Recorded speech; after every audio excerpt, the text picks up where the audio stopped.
আসসালামু আলাইকুম বন্ধুরা, কেমন আছেন? আজকের এই টিউটোরিয়ালে আমি HTML স্টাইল নিয়ে আলোচনা করব। তার আগে সবার প্রতি অনুরোধ থাকলো মার্কআপ স্কুল এই চ্যানেলটাকে সাবস্ক্রাইব করে সঙ্গে থাকবেন। গত পর্বে আমি বলেছিলাম আমি একটি বীজ রোপণ করেছি। আপনারা নিয়মিত চর্চা পরিচর্যা করলে সেটা থেকে একদিন ফল আসবে। আমি যেটা বোঝাতে চাইছিলাম যে আপনারা যদি আমাকে নিয়মিত সাপোর্ট দিয়ে যান তাহলে ওয়েব টেকনোলজি এবং বিগত 10 বছরে পৃথিবী প্রযুক্তিতে কোথায় গেছে এবং আগামী 10 বছরে প্রযুক্তি কোথায় যেতে পারে সবকিছু মাথায় রেখে আমি এই চ্যানেলটা বানিয়েছি এবং এই মার্কআপ স্কুল নামে একটা ওয়েবসাইটও বানিয়েছি। তো আমি আমার চেষ্টা হবে যে এই প্রজন্মের জন্য বিভিন্ন টেকনোলজি নিয়ে আমি অন্ততপক্ষে প্রতিদিন 4 থেকে 5টা ভিডিও নিয়ে আসার চেষ্টা করছি। আশা করছি আপনারা আমাকে সাপোর্ট দিয়ে যাবেন এবং উৎসাহ দিয়ে যাবেন। তাহলে যথারীতি চলে যাচ্ছি টিউটোরিয়ালে। স্টাইল মানে শৈলী বা সাজসজ্জা। HTML এলিমেন্টগুলোকে মনের মতো করে সাজিয়ে গুছিয়ে একটি ওয়েবসাইটকে স্বরূপে উপস্থাপন করার জন্য স্টাইল এলিমেন্টটি ব্যবহৃত হয়।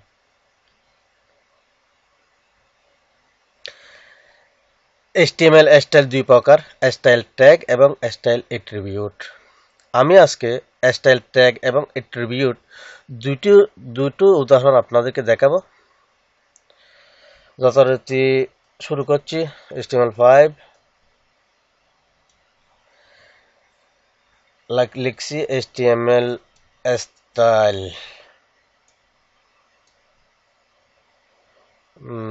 স্টাইল। আচ্ছা, এটার আজকে দরকার নেই, এটা হচ্ছে বহিরাগত কোনো লিঙ্ক অ্যাড করার জন্য। আর এটা হচ্ছে ইন্টারনেট এক্সপ্লোরারের জন্য। এটা এখন আপাতত রাখছি না, এটা রাখছি। এটা হচ্ছে যে যদি কোনো কোনো জায়গায় বাংলা লিখি তাহলে মনে করুন বাংলা শো করে, যথাযথ বাংলাটাকে শো করার জন্য ক্যারেক্টার সেট। আচ্ছা, তাহলে আমরা একটা কাজ করি, একটা ডিপ নিয়ে নিই।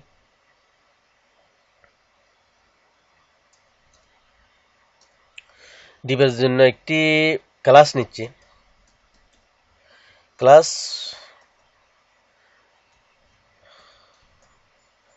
দিচ্ছি, ক্লাসের নাম হচ্ছে ডেমো। সে ডেমোর ভিতর আচ্ছা কিছু করব না। আচ্ছা নিয়ে আর পরো ডেমোর ভিতর একটা H1 ট্যাগ নিই। H1 ট্যাগের ভিতর শুধুমাত্র লিখবো হ্যালো ওয়ার্ল্ড, হ্যালো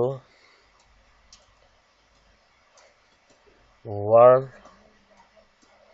আর কিছু না, এতটুকুই। ওয়ার্ল্ড বাবা, ওয়ার্ল্ড। আচ্ছা, এখন এটাকে প্রথমে সেভ করি। সেভ করে যদি ব্রাউজারে রান করি, মনে করুন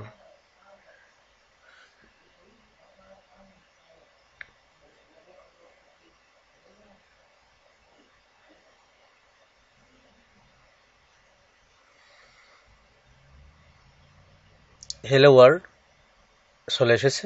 এখন মনে করুন আমরা এটার জন্য স্টাইল করব। প্রথমে কি স্টাইল ট্যাগ দিয়ে স্টাইল করব। স্টাইল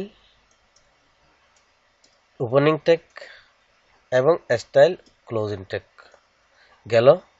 এর ভিতরে আমরা নেব, টার্গেট করব কাকে, সিলেক্ট করব ডেমো। আমরা একটা ক্লাস সিলেক্ট করার জন্য ডট ব্যবহার করে থাকি, ডেমো। তারপরে এর ভিতরে ব্যাকগ্রাউন্ড দিতে পারি। মনে করুন ব্যাকগ্রাউন্ড একটা কাজ করি, রেড দি, রেড। তারপরে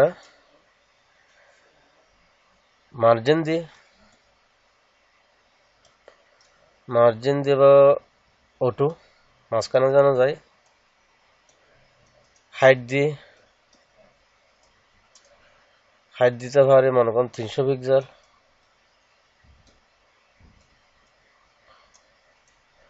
ওয়েট দেব 500 পিক্সেল। এবার একটু দেখি ব্রাউজারে, দেখে নি। এখন মনে করুন ব্যাকগ্রাউন্ড রেড হয়েছে, এটা দুনো দিক থেকে সমানভাবে মাঝখানে চলে এসেছে এবং ওয়েট 500 পিক্সেল হয়েছে, হাইট 300 পিক্সেল হয়েছে। এখন যেটা করব, স্টাইল করব কাকে, H1 কে, যেহেতু একটি মাত্র H1, সেই জন্য আমি সরাসরি এটাকে সিলেক্ট করছি। এটাকে টেক্সট এলাইন দিই,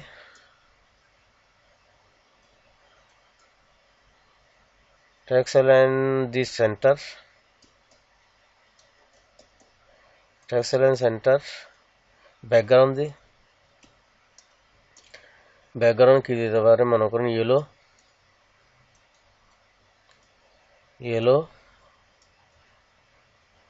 কালার,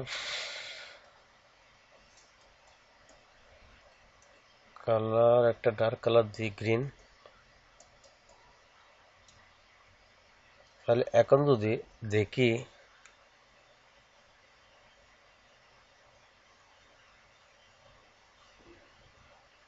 দেখেন ইয়েলো ব্যাকগ্রাউন্ড এসেছে এবং কালার গ্রিন এসেছে, টেক্সট সেন্টারে চলে গেছে। এটা হচ্ছে আমাদের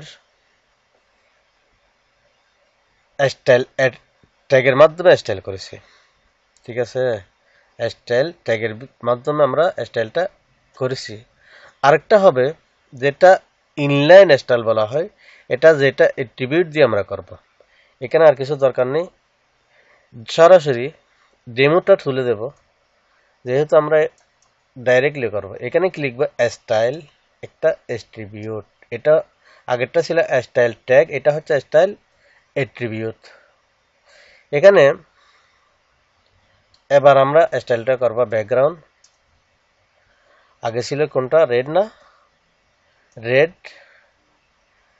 তারপরে হাইট ছিল কত, হাইট ছিল 300 পিক্সেল। ওয়েট কত ছিল, 500 পিক্সেল।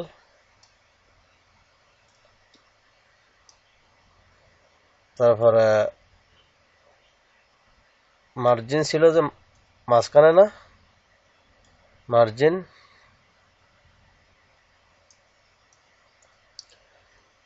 ছিল O2।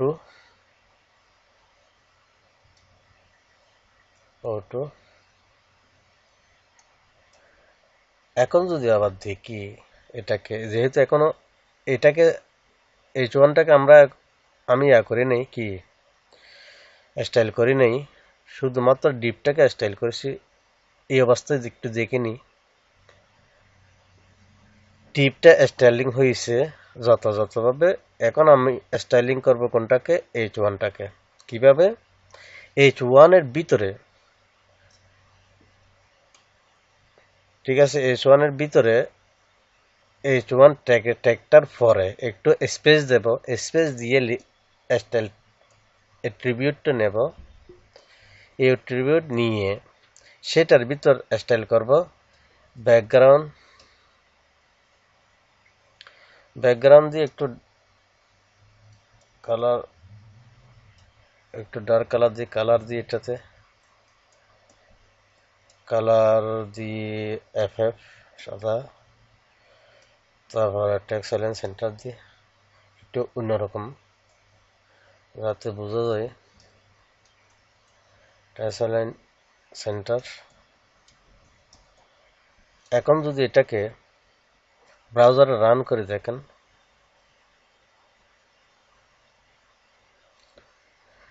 হ্যালো ওয়ার্ল্ড, তাহলে আমরা কি বুঝলাম স্টাইল। আমরা আরেকটা কথা এখানে বলে দিচ্ছি, যেটা আপনাদের হয়তো এটাকে এই ভিডিওর টিপস মনে করবেন। প্রত্যেক ভিডিওতে একটা টিপস থাকে।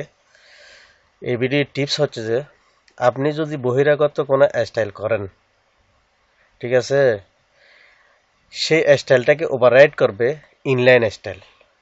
আপনি এখানে যদি কোনো একটা স্টাইল ট্যাগের মধ্যে স্টাইল করেন, সেটাকেও ওভাররাইড করবে কে? Inline style.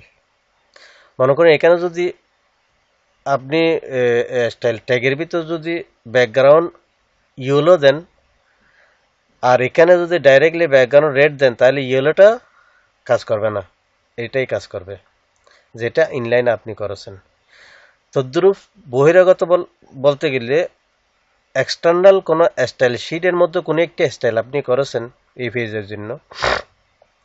এখন কোনো একটা জায়গাতে গিয়ে আপনাকে খানিকটা স্টাইল পরিবর্তন করতে হচ্ছে, কোনো একটা হয়তো কালার অথবা ফন্টকে একটু মোটা করতে হচ্ছে, কোনো একটি টেক্সটকে মোটা করার দরকার হচ্ছে, তখন আপনি এক্সটার্নাল স্টাইল শিটে যেটা স্টাইল করেছেন সেটাকে ওভাররাইড করে দেবে এই স্টাইলটা, কোনটা? যেটা ইনলাইন স্টাইল করেছেন। ঠিক আছে, এই ধরনের প্রায় সময় আমাদেরকে করতে হয়, সেই জন্য আমি বলে রাখলাম। তাইলে আজকে এখানে রাখি। ভালো থাকবেন। আল্লাহ হাফেজ। সবগুলো ভিডিও দেখুন একটি একটি করে, যাতে আমি প্রতিদিন 3-4-5টা ভিডিও নিয়ে আসার চেষ্টা করছি। তাহলে আপনি মোটামুটি আমার সঙ্গে থেকে মোটামুটি সব কিছু কভার করে নেন। আশা করি ভালো হবে। আল্লাহ হাফেজ।